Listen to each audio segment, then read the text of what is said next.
Welcome guys, welcome to this under investigation video. Today we're looking at protest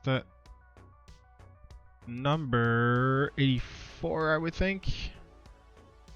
Yes. So contact between a single class,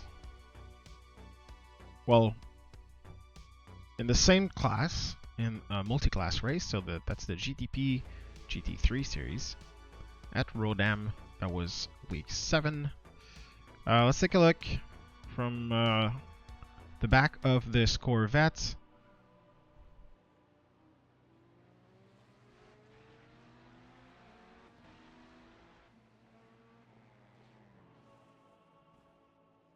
It's really weird how these cars react to contacts.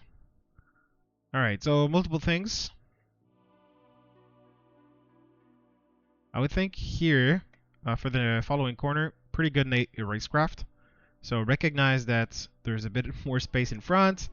The car on the right side here is braking a bit early and will, since it's in front and he's very close, he will have to brake a bit earlier because there's a car in there. So you can go deep. It's a bit of a lunge, but since the car in front here is start turning in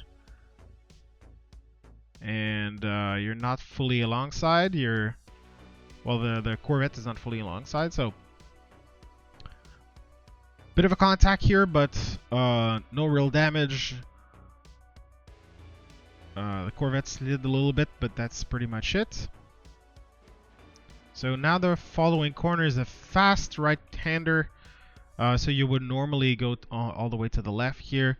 And I don't exactly know, but normally you would lift a little bit just to make the nose stick and then turn in for this almost flat corner.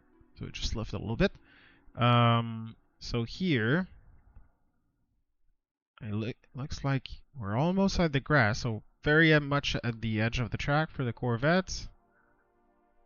Turns in, so it's very, well, by this fact, having a car on the right side doesn't allow him to. Normally you wouldn't brake here, but he has to because he's very stuck. And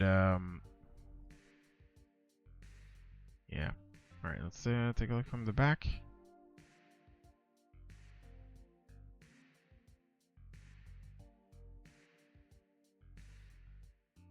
Yeah, even him, he got away good. The GTP passing. Alright, I think the top view will help us here.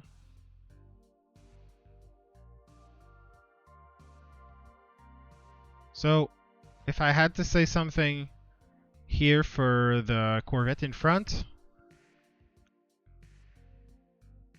since they were not parallel, but since the Corvette on the right side was a little bit in front, he was squeezing the other Corvette on the outside. You can do that since you're in front, but also you have to leave at least a car width.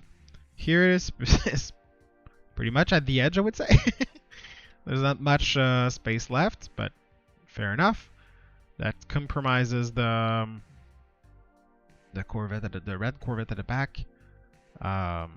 And Ferrari, following Ferrari, wasn't alongside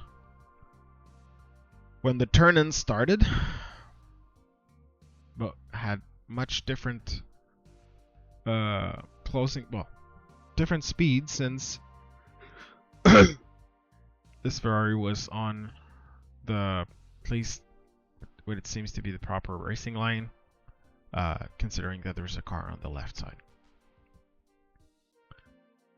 So for corner rights, the Ferrari had no really rights to be there, but at the same time, it's going pretty fast. So I'm not putting any blame so far to anyone. So a bit something here on the red Corvette, and then you gotta, yeah. All right. So from the inside makes a lot of sense. Here, before you go into the corner, and I'm not addressing the driver per se, but from experience, when you're approaching that corner in Road America, and there's well, like I said, normal flat, or at least very close to flat, just a little lift, and then on the normal racing line, you know that if there's a battle in front, there's two cars very close, you're very close to them.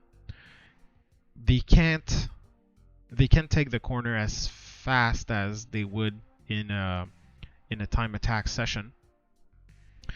So I would, instead of seeing this as a passing opportunity, I would think the best way would have been just to, well, that's only my opinion, just to lift a little bit, to make the nose stick, and see what happened. Because normally that corner, if you're not fully alongside on a previous corner, then passing there is never gonna really happen from where you are. So there's a battle in front, there's road lockout, a blockade, then just lift a little bit, and then you'll be able to fight for the rest of the race without getting a penalty. Here I'm not entirely sure if this deserves a penalty or is this just a racing deal. But in the end, it's not always up to me only, but also to my team. So I'll send this to them and see what they think. So have a nice day, everyone. See you on track.